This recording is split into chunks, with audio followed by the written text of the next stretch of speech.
Brothers and sisters and friends, I won't mind if you continue reading, that's not going to disturb people. I will go a bit easy on you for the first 10 minutes or so of this session before we sort of drill down a little bit. This session is designed to look at chapters 10 to 17. Now, it's huge in proportion, so I can't do more than give you really an overview and just here and there talk about some very significant themes.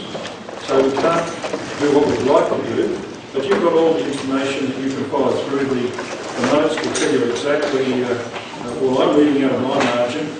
They're there for you to follow if you wish. Let's just take you back to this imagery again of the telescopic view of the apocalypse. And it's unfolding in the continuous historic interpretation from AD 96.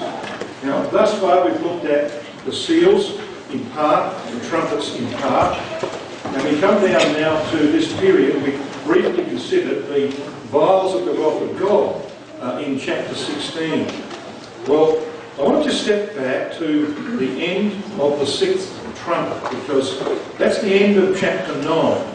And the end of chapter 9 says in verse 21 that when the sixth angel had done his work, and that was the work of the four waves of the Turkomans who came from the east, and they'd done their work, and it culminated, as we saw, in the overthrow of Constantinople and the end of the Eastern Empire in 1453. What happened as a result of that? Well, verse 21 says, "Neither repented they of their murders, nor of their sorceries, nor of their fornication, nor of their thefts." In other words, the judgments that God brought upon the Eastern Empire did not bring an end to the system. It continued on. It continued to persecute those who opposed it. Right? They didn't repent of that. So if you were one of those who were a believer and you understood the apocalypse and you knew you were in this period of time, what would be the best thing that God, through Christ, could do for you? Well, chapter 10. That's why chapter 10 is where it is. He gives them a marvellous vision of glory here in chapter 10. And that vision shows that these people who are being persecuted by the system, which has a long time to go yet, these people are ultimately going to be involved in this destruction. That's the encouragement that he gives them. The time will come and it will be destroyed and you are going to be involved. Now I want to just sort of work ourselves into Revelation chapter 10. It's an absolutely fabulous chapter. But it's a very important chapter in relation to our personal involvement in this work. And I want to show you that as we proceed. So here we are. We're at this period here, the end of the sixth trumpet, and it's a period of time when many of the believers would be in turmoil in their mind. Well, where's this all going? Well, here's your answer. Placed to show the destruction of the Roman system, which was not accomplished by the sixth trumpet. The fifth trumpet lasted 300 years, and the sixth over 391 years. All this time, the true servants of God were suffering at the hands of the Roman Catholic system. Before Constantinople in 1453 did not bring about any change for believers, the papacy in the West continued to persecute them. There were grounds for despondency. Revelation 10 is God's answer for that. So this is what we see in Revelation 10. This is the vision of what we call the rainbowed angel. The angel of the bow, as Brother Thomas calls it in Eureka. Now, it's very important to understand that when you see this angel of the bow in verses 1 and 2, he's actually at the end of his military career. You do not get the rainbow until the storm has passed. Right? The rainbow comes at the end of the storm. That's why when you look at this vision, I want to read the first two verses to you. What you're going to see is something like this depiction on the screen. This is the best that human artists, very deficient by the way, the best that human artists, this is my brother's depiction so I can blame him. This is the vision of the march, of the rainbowed angel, who's finished his march when we read about him in chapter 10 verses 1 and 2. So let's read these two verses. "I saw another mighty angel come down from heaven, clothed with a cloud, And it should say, this is the Greek, and the rainbow was upon his head. The reference there is back to chapter 4, verse 3. There's another rainbow which has a predominant colour. There's 7 colours in the rainbow, but there's a predominant colour. Emerald green. Why? Well, emerald green, or green, is the biblical colour for immortality, for life. You know, when things are green, they're usually alive, aren't they? This is immortality. So this is a company of people. They're immortal. It says, the rainbow was upon his head, and his face was as it were the sun, and his feet as pillars of fire. And he had in his hand a little book, actually should be scroll, a little scroll open. And he set his right foot upon the sea, and his left foot on the earth. So he's got his right foot on the sea, which is the Mediterranean Sea, and his left foot upon the Roman earth, as we've been considering. So there are 2 stages to the work of judgment that this angel has been involved in. Now it's actually, of course, a reference to Christ and his saints. And all of those symbols speak eloquently of that. And I haven't got time to go into all that now, but you can follow this up. You'll find all of these symbols speak eloquently. Christ with his saints going forth to bring judgment upon the nations. We see him here at the end of his career because there's a rainbow. The rainbow symbolises what? Peace. Like after the flood. The judgments are past, see? End of a career. That's why the little scroll is open.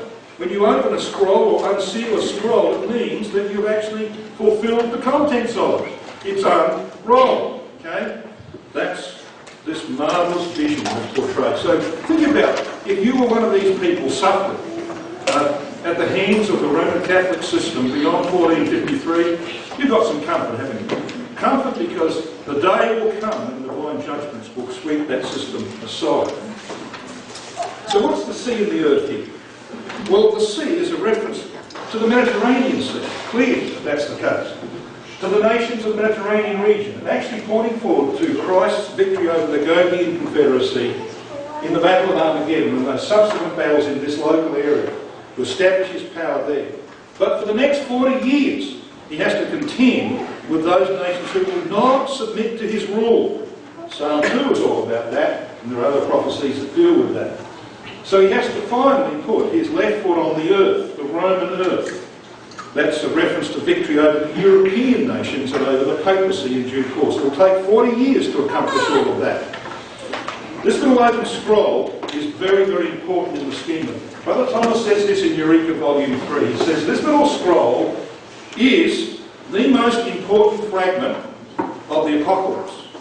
You know, I don't think most people would believe that, would they? This little scroll in the hand of the angel is the most important fragment of the Apocalypse.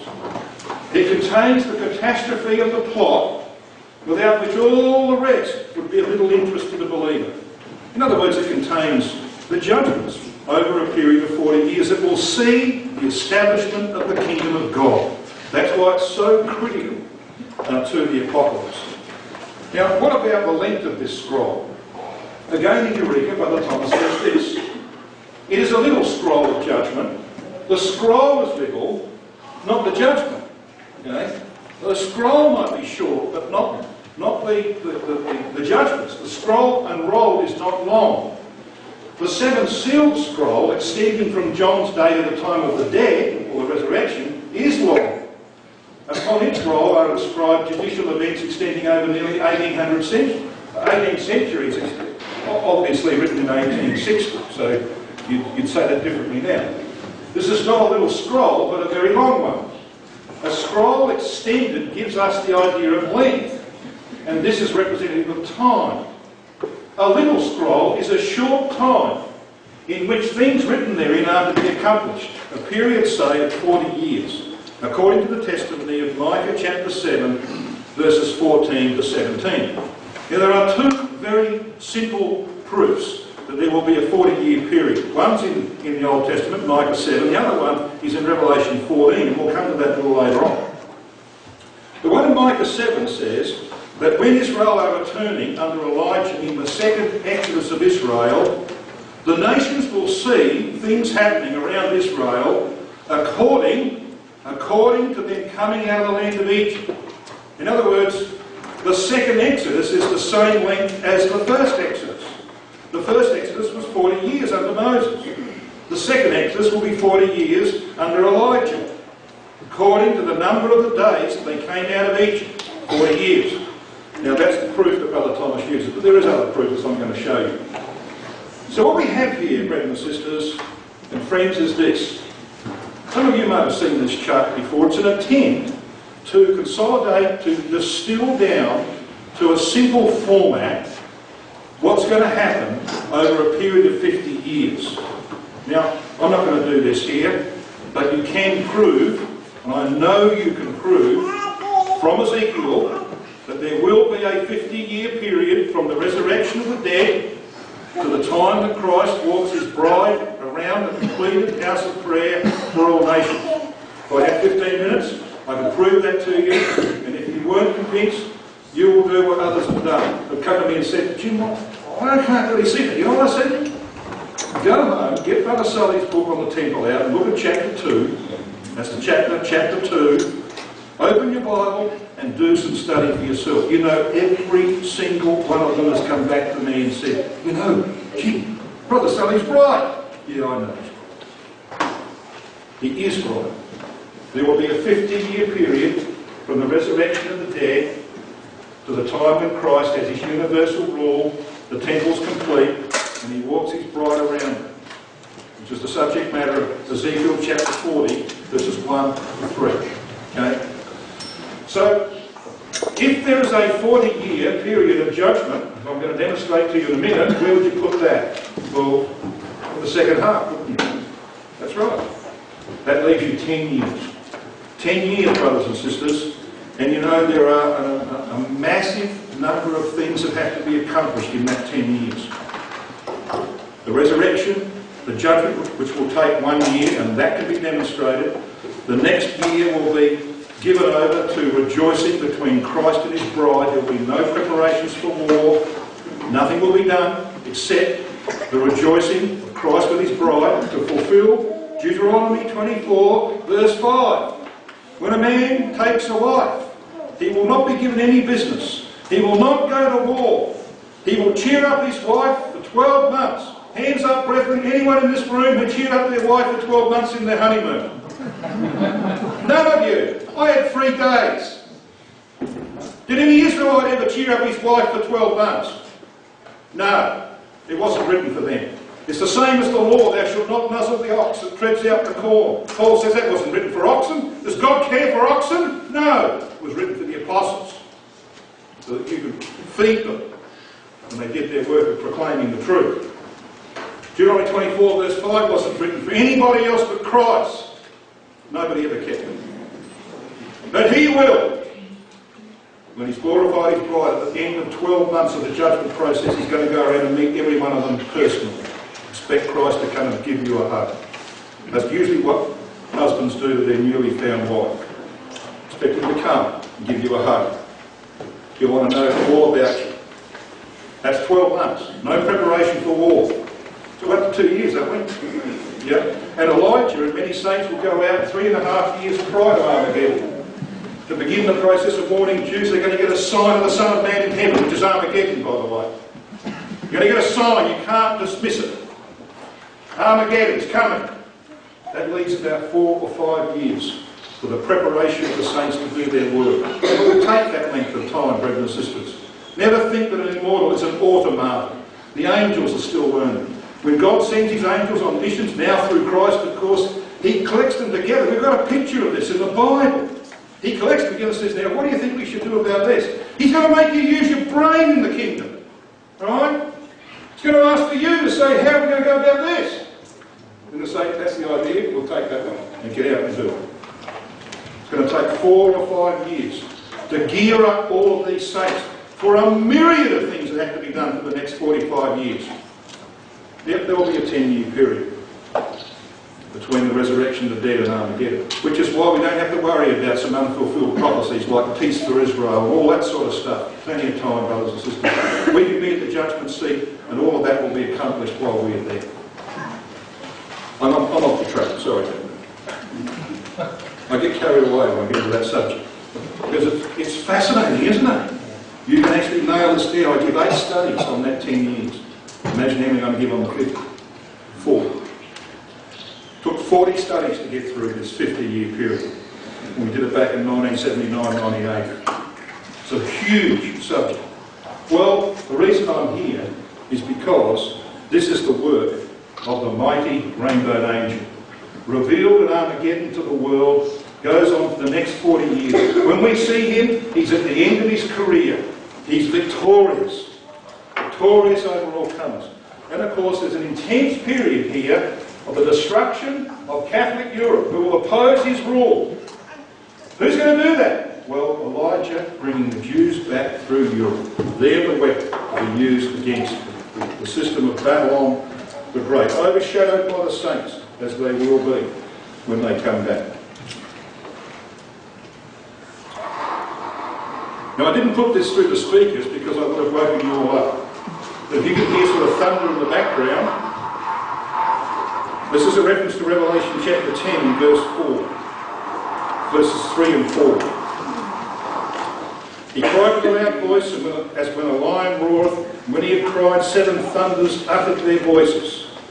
And when the 7 thunders had uttered their voices, I was about to write, and I heard a voice from heaven saying unto me, Seal up those things, John, and write them not. You know, some people think that that means that these judgments are so severe and so serious that you shouldn't tell anybody. They're awful. It's not about that, brothers and sisters. That's not what is meant here. It's about you and me doing what John had to do in this chapter. You know what he had to do? He was invited by the angel, this angel that he sees here, at the end of his career, he's invited by a voice to approach this angel. You read with me verse 8 of Revelation 10. And the voice, he says, which I heard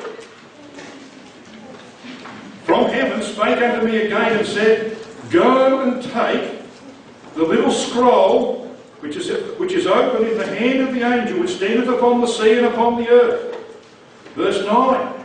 And I went unto the angel and said unto him, Give me the little scroll. And he said unto me, Take it and eat it up. It shall make thy belly bitter, but it shall be in thy mouth sweet as honey. Now what's that about?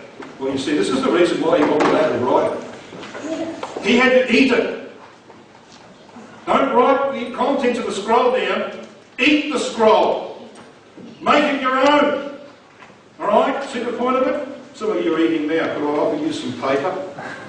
This is a scroll. Anybody? Any takers? I don't think there'll be any takers. You see, the point of that is, this is something that's extraordinary. Eating a scroll, but it's not the first time it's happened, brothers and sisters. It's not the first time it's happened. And it's very important to realise that we're in the context of the end, and we know we're near the end now, when there will be time no longer, because we see this mighty angel raise his hand to heaven, raise his right hand towards heaven. There's a divine oath that there will be delay in verse 6. No longer. It's a great encouragement for believers living at the end of the 6th trumpet. Oh, mind you, another 600 years before it became a reality, there's the hope, there's the promise that's given to them. And what they're invited to do is what we're invited to do. You know, verse 7, Brother Thomas translates this way.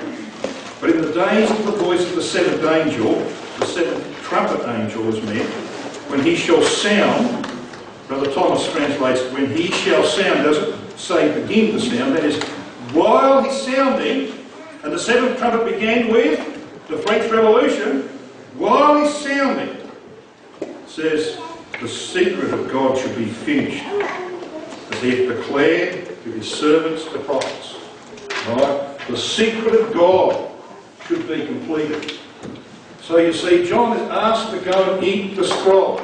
As I said, this is not new. This has happened to another man who just happens to have written the book of Ezekiel. Because Ezekiel was invited to go and eat a scroll. Now, I'm not going to take you back there for the sake of time, but you can compare this.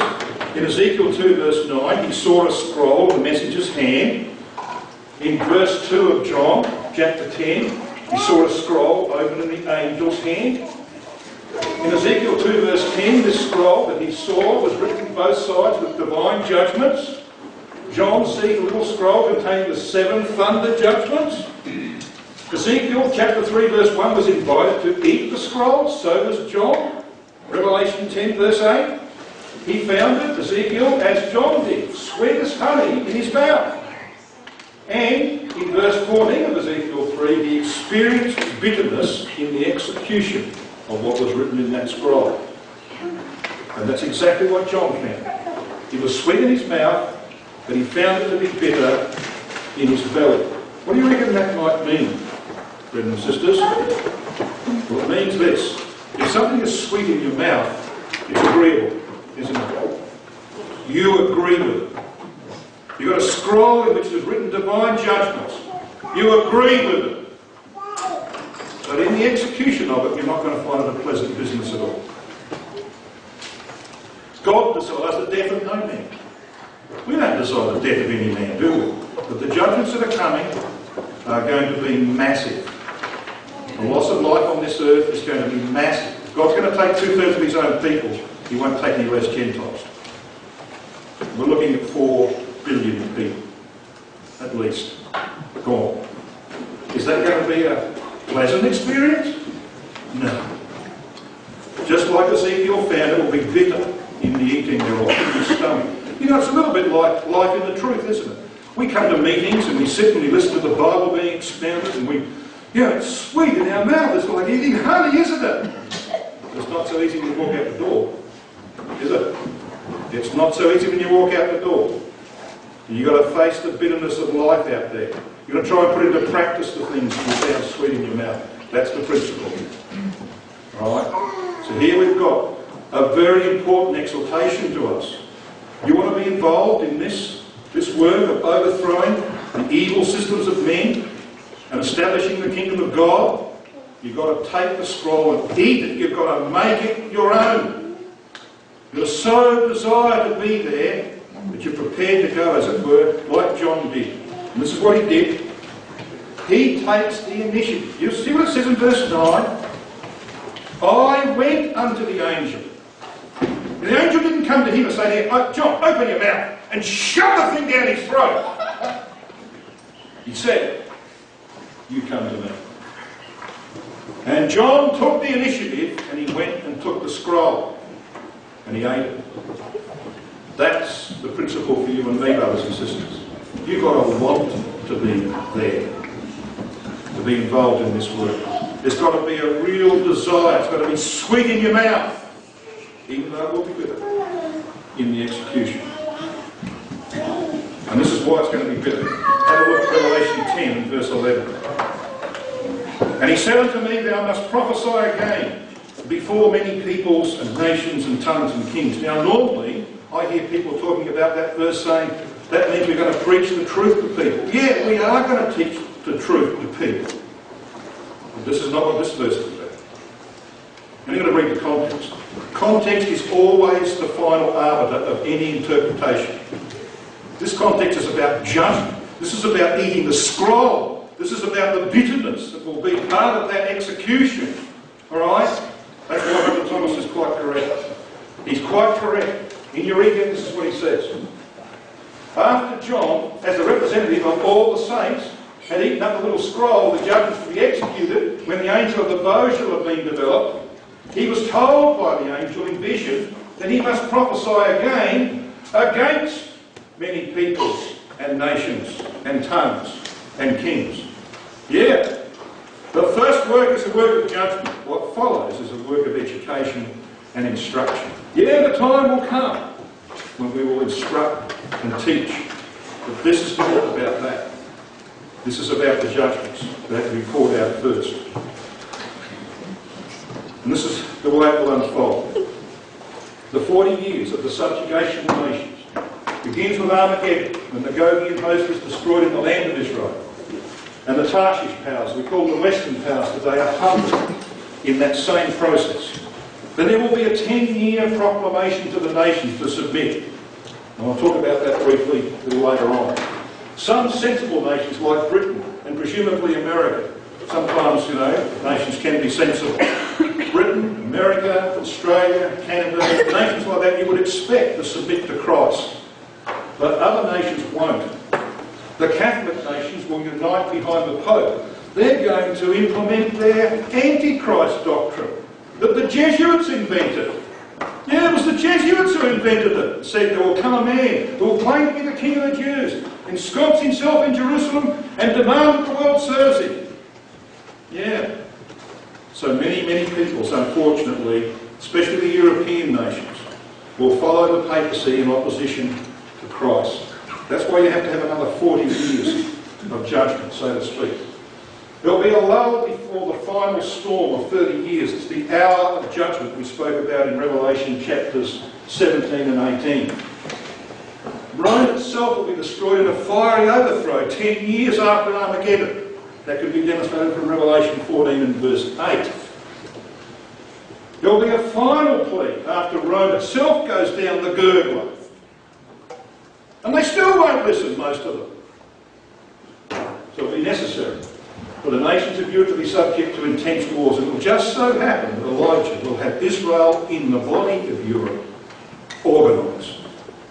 And the saints, as it says in Zechariah 9 verse 14, shall be seen over them. Yahweh shall be seen over them. And the saints will use power, the power of the Spirit, to sweep away the armies that attempt to stop Israel returning to the land. Have nations tried to stop Israel returning to the land in the past? Yes. It's going to happen all over again. Anti-Semitism is on the rise in our world, brothers and sisters. Guess where it's mostly found?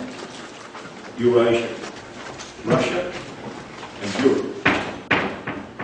It's on the rise. The papal power will finally be utterly destroyed, and we can determine when that is. Even Sir Isaac Newton knew when that was. It's in his Bible. In the margin of his Bible, in Daniel chapter 7, there's a note. 2060. 2060. 2060. The demise of the papacy. Written by Sir Isaac Newton in 1750. He knew that. That's when the Pope's going down to gurgler. But not all Catholics. There's a period of cleaning up after that in Revelation 19 verse 21. But finally all nations will be subdued under Christ's rule. Now I know that I put a lot in there, but it's hugely so. It's really huge. You know, you can have a precision in your vision that can make that more real than the things you see with your eyes. Can be done. I want you to come to Revelation 14.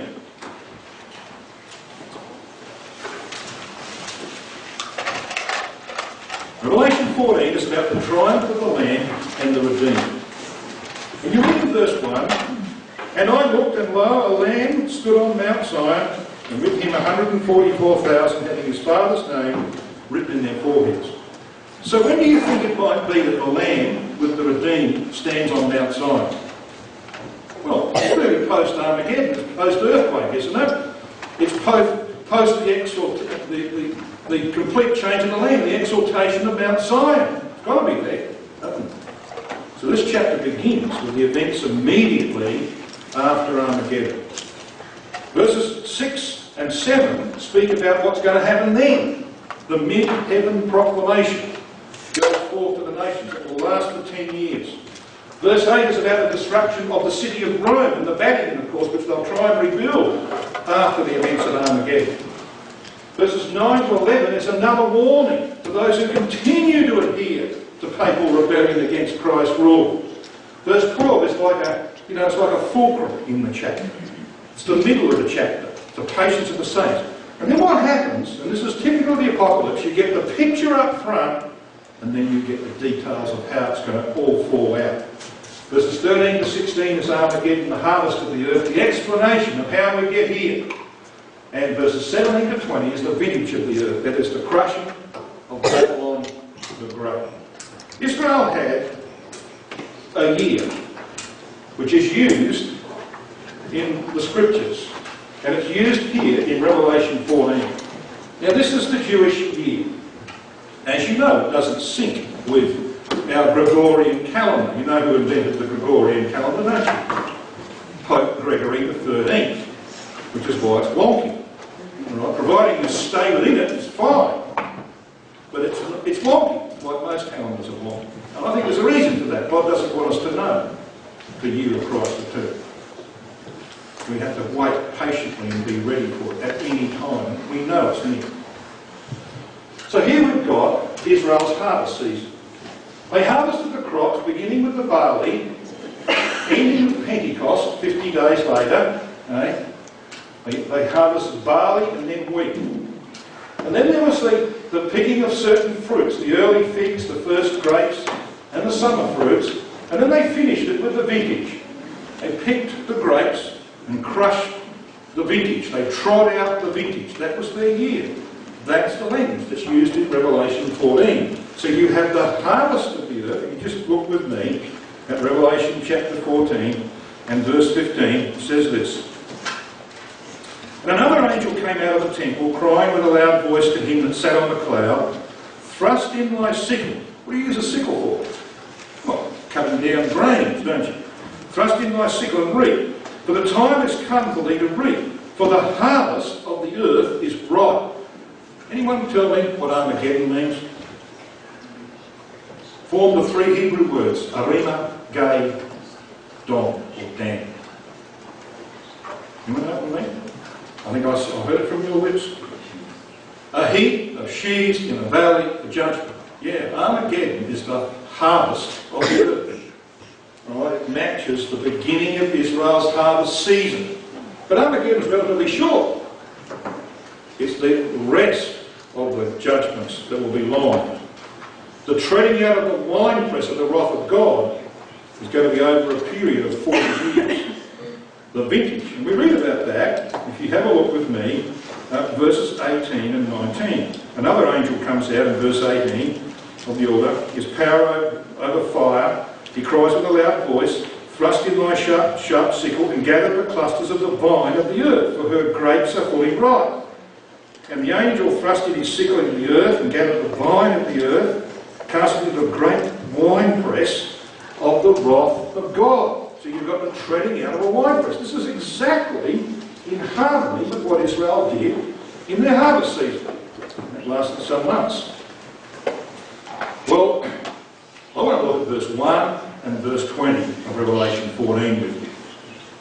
Because we have a secret revealed here. It's the secret code of Revelation 14. Now, by the way, brothers and sisters, there's nothing new in what I'm saying. If you read Eureka, it's all there.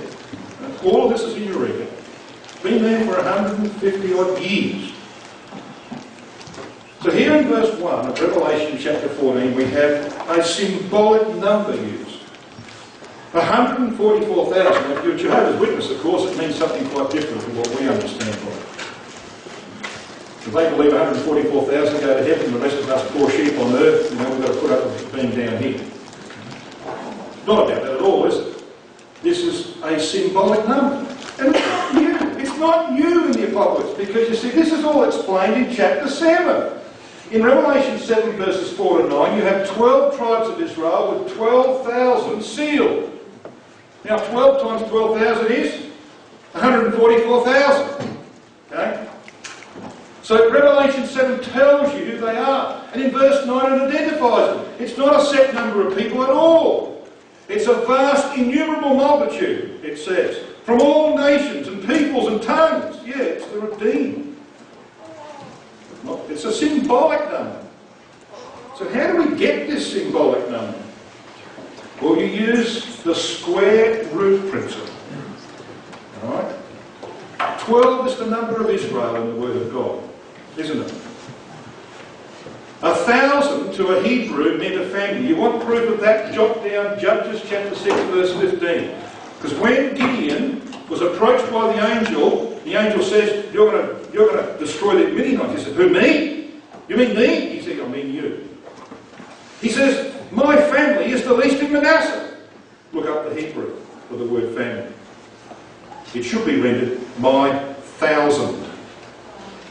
Now, why? Well, you see, what's the first word in the Hebrew dictionary? The first word to come from the mouth of a baby when it starts to speak.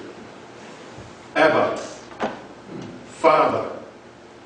number one. By the time he's finished, with children and grandchildren and great-grandchildren, he's got 1,000, hasn't he? Start with a father one, you end with a family, 1,000. That's why Gideon says, my 1,000 is the least in Manasseh.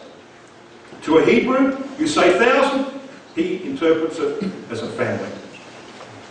So what have we got here? Well, if 12's the number of Israel, and 1,000 to a Hebrew means a family, we've got the whole family of Israel. The glorified multitude, the redeemed, who are with Christ when Mount Zion has been exalted. Got a picture? You've got to use the square root principle. 12 times 12. So if God gives you that key in verse 1, how do you interpret verse 20? The last verse of chapter 20. Well, let's have a look at it. It says this. And the winepress was trodden without the city, and blood came out of the winepress even unto the horse bridles. Now, I'll prove this to you later, that the horse here is not the Roman Empire, because this is the vehicle of judging the Roman Empire. It's another horse. And I'll prove it to you from Scripture that it's actually Israel. Israel, returning under Elijah, is the horse of Revelation 14 verse 20 and of Revelation chapter 19 verses 10 and 11, as we're going to see. But we'll prove that later on.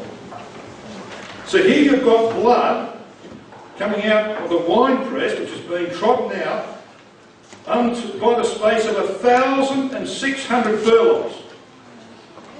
Now, this is not a lineal measurement. It's actually the length or the period of the bloodshed involved in treading the winepress. Clear that that's the case. It's the length of the judgments required to get the blood, as it were, symbolically to be to the horse bridles. Well, how are we going to interpret this? 1,600. Just happens to be 40 times 40. Use the square root principle. Just happens to be 40 times 40. It's telling you that the judgments, just like Micah 7, verses 15, thereabouts, just like that, it's telling you these judgments will last for 40 years. From the time of Armageddon to the time when the system of Babylonianism is crushed completely, it will be 40 years. And the vehicle of that judgment is largely going to be Israel returning under Elijah through what's called biblically in Ezekiel 20, the wilderness of the peoples. There's only one wilderness of the peoples in the Bible. I'm going to show you that in a minute. But what follows? What follows back in chapter 14 and verses 6 and 7 of this marvellous vision from verses 1 to 5 of Christ and the redeemed on Mount Zion? Well, a proclamation. This is the next thing that happens. Verses 6 and 7. I saw another angel fly in the midst of heaven. Why do you think it talks about the midst of heaven? Well, let's use our symbols. What does heaven represent in the Apocalypse and in many places in the Word of God? Well, the heaven's up there. Let's say that the ceiling here is heaven, and down here the floor is the earth. Okay? Heaven represents government. The earth represents the peoples that the government ruled over. The Roman Empire is called the earth. They were ruled over by emperors who were sitting in the area or governing region. So if this message, and it's clearly the saints who can take this message out, if this message is going in the midst of heaven, what does that mean? Well, let me ask you a simple question. Immediately after Armageddon, we know from Psalm 2 and many other places that the Pope will assemble nations to himself and say, he's an imposter. This Jesus of Nazareth, Jesus Christ, claimed to be the king, he's an imposter. Alright? And many nations will support the papacy against Christ's rule. Careful read of Psalm 2 tells you. If the saints went out to talk to just the governments of the world and not the common people, what do you reckon the response would be? Let me ask you a question. Does President Obama tell you everything you'd like to know about what's going on in the American government? Answer, no. If the saints went to the rulers of the world who are now supporting the Pope against Christ and said, Christ demands you submit, you reckon that the that those nations and their governments would tell the people that that's the message they receive? Of course not. So you see, the messengers have to fly in the midst of heaven, and their proclamation is to governments and to the common people on earth. So that nobody can say, I never heard anything about this. No one told me. No one will have an excuse. That's the reason for that. Goes on to say, they fly in the midst of heaven having the everlasting gospel. This word everlasting gospel here means good news pertaining to the age, but it's only good news if you obey it. If you don't obey it, it's very bad news. And they're not preaching. This word is rendered by the RV proclaim. It's a proclamation. This is not preaching time. This is proclamation time. Saying with a loud voice, fear God and give glory to him, for the hour of his judgment is come. The hour of his judgment, by the way, is that 30-year period. The hour of his judgment has come. Worship him that made heaven and earth, etc. That's the proclamation. Now, many of the saints that are there at Mount Zion in verse 1 are going to end up being sent out by Christ. Who knows? You might be coming back to this area, to Michigan. And you'll go to the people that are ruling over this area and say, listen, you've got to submit. You'll go to the common people. It's going to take a while to do that, isn't it? Won't be any televisions then. They'll be gone. Armageddon will see that. You'll have to go to these people. So every single one of them, it's not going to take you 10 years to do it. Every single one of them's got to know. So they can make their own decision. So this is the pattern of Roman Catholic resistance to Christ's rule for 14 years after Armageddon. Now he's returned 10 years prior to this event, Armageddon, to raise the dead, etc. But when Armageddon occurs, the Catholic system is going to take a dive for a while because they're fully behind the Gogian invasion. In fact, they're the thinking power, they're the Babylonian head of the image. But Psalm 2 tells us that the Pope will regather his forces and resist the rule of Christ. Why do the nations rage, says Psalm 2. Why do they assemble themselves tumultuously? I have set my king upon my holy hill of Zion. That's verse 6. Alright? It's past tense. I have set. But they'll be in rebellion against it. That will be met 10 years later. This is the proclamation period, the mid-heaven proclamation period. And 10 years later, Revelation 14 verse 8 says that Rome goes down the gurgler, along with the Pope who happens to be sitting in the Vatican at the time. They're not going to stop them. They'll resort to Central Europe, which is where the Holy Roman Empire has base. And the scripture tells us that it's the Holy Roman Empire rebuilt, re-established, that Christ and the saints destroyed.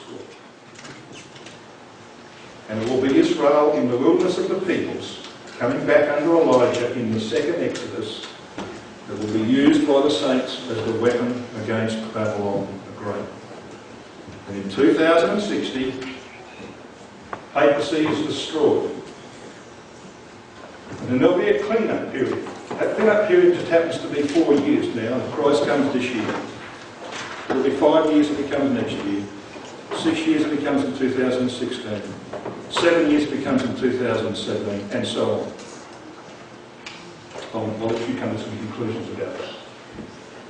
Now I want to sweep on, if I can, to chapter 17. Chapter 17. How are we going for time here? We're not doing too badly, based on the last experience. Let's press on. Chapter 17 of Revelation. Verse 1. And there came one of the seven angels which had the seven vials, and talked with me, saying unto me, Come hither. Why? This happens to be the seventh angel. The invitation is for John to be involved. And John is a representative now. Come hither. And to be involved. And I will show unto thee the judgment of the great whore that sitteth upon many waters. I'm going to explain this. Right? Many waters is interpreted for. I don't have to impose any interpretations on it. You just look at verse 15. The many waters of peoples, multitudes, nations and tongues. The sea is a symbol for nation, isn't it? Here you've got this woman who's described for us then, sitting upon a scarlet-coloured beast that has 7 heads and 10 horns. It's the great four, the paramour of world rulers, which that system has been. And it's brought into remembrance before God, because in her was found the blood of prophets and of saints and of all that was slain upon the earth. Yes, it's true. Well, we're sitting here, brothers and sisters. We're sitting right at the end of the 6th vial period. We're about to see the pouring out of the 7th vial of the wrath of God, and hopefully to be personally involved in. But you see, it's already been happening. Here's your summary of Revelation 15 and 16. I'm not going to go to chapter 15, but you get your final vision up front, so to speak, of peace coming to the earth, and then you get the way it's brought to pass. This is an apocalyptic approach. Give the first vision up front and then tell people how you get there. This is what happens in chapter 15 and 16. Chapter 16 we read, the first vial is the French Revolution. The second, Britain keeping Napoleon in Europe that he might bring judgment upon Catholicism. The third, Napoleon's Alpine victories. The fourth and the fifth were the work of Napoleon as well. But then we're now down here in the 6th vial. It began in 1820 with the drying up, the beginning of the drying up of the great Turkish Empire, with the activity of the unclean spirits that lead the nations to Armageddon. And it will culminate in the 7th vial, in the conquest of the nations. It can't be very far away.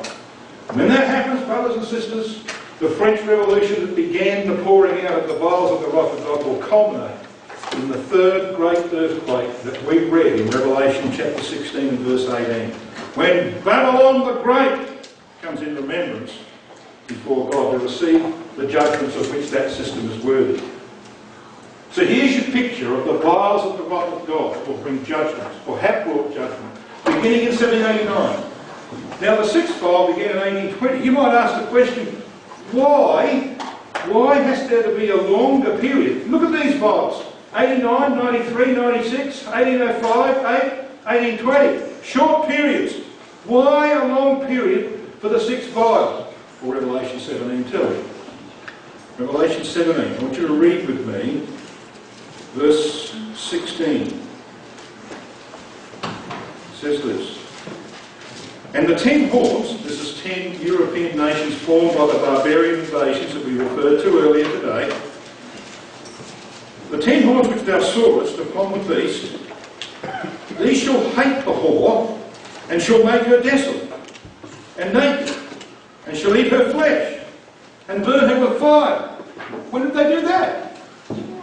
Well, they did it in the beginning of the French Revolution, didn't they? They rose up and they cast off Catholicism. They hated the whore. They destroyed the system in Europe. So you see, this is why the 6th vial's got to be a longer period. Because you then read this in Revelation 17, verse 17. For God hath put in their hearts to fulfill his will, and to agree, and to give their kingdom unto the beast, until the words of God shall be fulfilled. Yep, God's had to work for the last 200 years, or thereabouts, to bring these nations, these European powers, who cast off the papal system in the events of the French Revolution and beyond, to bring them to a time when they will give their power unto the beast. Have a look with me at verse 12. Revelation 17, verse 12. And the 10 horns which thou sawest are 10 kings, which have received no kingdom as yet, but receive power as kings 1 hour with the beast. How long's an hour in the Apocalypse? 30 years. Yes, the last 30 years of that 40-year period of judgment. That's why this 6th vial had to be much longer. It had to bring these European nations who hated Catholicism back into in grace. I don't need to tell you that's happening, and it's happening right now. Prophecy, brothers and sisters and friends, is the mould into which history is formed. That's why the fulfilment of the Apocalypse is so accurate. The angels are out there ensuring that it happens exactly the way that God said it would. Prophecy is the mould into which history is poured. Let me give you one example. The sixth vial in which we find ourselves. This was the Turkish Empire in 1680. Relatively huge, isn't it? The great river Euphrates, it's called in Revelation 16 and verse 12. The great river Euphrates. Why? Because the Euphrates has its headwaters in Turkey. And the Euphrates floods, doesn't it? It floods, like it says in Isaiah 8 verse 7, over all its banks. That's exactly what the Turkish Empire did. It spread out over all of the area around it. But that's Turkey today. It's been dried up, considerably dried up.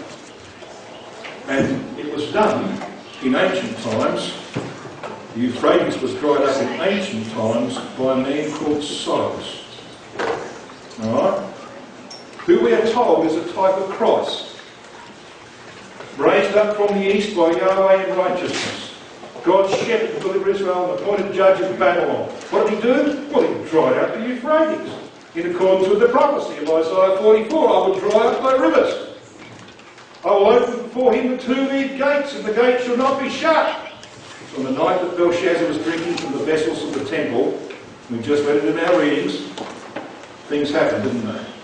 That was all typical of things that have happened in our era of time. Our Lord Jesus Christ has been sending forth his angels to dry up the great river Euphrates. What for? Well, Revelation 16 tells us what for. Because it says in Revelation 16 and at verse 12, the sixth angel poured out his vial upon the great river Euphrates, the Turkish Empire in symbol, and the water thereof was dried up, that the way of the kings who are out of the sun's rising, that's how that should be rendered, might be prepared.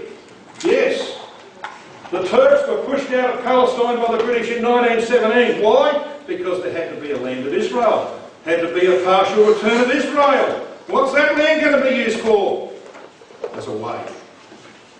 And Christ will have the centre of his operations. Once he's established himself in Zion, that becomes the centre of his operations against what? Against Babylon. To destroy the heart. So what you have in history was actually prophecy. Talking about what you and I have been observing for the last 200 years. And that land of Israel is about to become a way. A way to be used, just like the bed of the dry Euphrates. A way against Babylon to overthrow that system. Now I want to finish this session by just doing a couple of things to prove that we're not talking through our hat. Here is the mind that hath wisdom, says Revelation chapter 17, identifying the woman and the seven heads of the beast, of verse 3. Verse 9, the seven heads are seven mountains upon which the woman sitteth. Rome was built on seven hills. Verse 10, there are seven kings. Rome had seven forms of government in its history. Verse 18, and the woman which thou sawest is that great city which reigneth over the kings of the earth. Which city was reigning over the kings of the earth when John received his vision? Well, it's obvious, isn't it? It's very important to point out that this word in the Greek, which reigneth, happens to be in the present tense. Present tense, meaning what was happening then, when John received it, which has kingship. There was only one power ruling over the nations of the earth when John received the apocalypse, and that was Rome. So there's your identification. Seven hills of Rome on the coins. There's Vespasian, by the way. Seven hills. Rome, sitting on seven rocks there. Seven forms of government. 5 are fallen, we read in verse 10. 5 had passed by the time that AD 96 came along. When John received the apocalypse, I don't know what's happening here, this is giving out a cure. When John received the apocalypse, it was the imperial that was in power. And it was replaced by the Gothic that we spoke of earlier. But it's the imperial that has to be revived, to be destroyed by Christ. And this is the system that will be destroyed. Ancient harlots displayed their name on their forehead. It says in Revelation 17 verse 5, and upon her forehead was a name written, Mystery, Babylon the Great, the mother of harlots and abominations of the earth. The popes once had the word mystery on their papal tiara. Harlots used to do that. Rome proclaims herself as the mother and mistress of all the churches, the Mater Ecclesia. That's just to the right hand. You stand at the Vatican, just to the right hand on the papal apartments. 10 horns are 10 European kings. And as we said, brothers and sisters, the reason for that, and I'll just go back flick here, you've got Daniel 7, 10 horns, Daniel 2, 10 toes, Revelation 13, 10 crowned horns. It's common, isn't it? That's where it comes from. 10 horns that hate the horn. French Revolution. It's going to take a long time. The Pope got his temporal power back in some measure in 1929 when Il Duce gave him 100 acres, becoming the Vatican State. The European Union was formed in 57, 6 nations under the tutelage of the Pope. At the time, the destruction of that system is coming. They sat there and put together the European Economic Community, now known as the European Union. They sat there in the Camp and this power can now say, I sit a queen and have no widow. God has put it in their hearts to give their power unto the beast. Now I think I might stop there, John. I was going to talk about the second Exodus and that sort of thing, but I think that's probably enough for this session. You've got a bit of a feel for what that section is about. But I'm going to finish on this note. Revelation 17 and verse 14.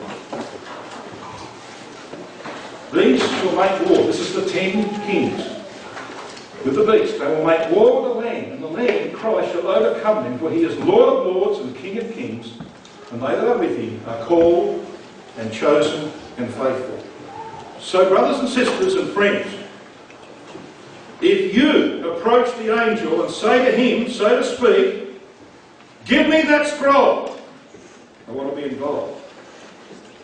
And that's what makes your heart beat, and that becomes your entire objective in life, to be there in that day. This is where you're going. You're going to be involved in the overthrow of that system. Abraham was called out of Ur the Chaldees, out of Babylon. Abraham was chosen by God.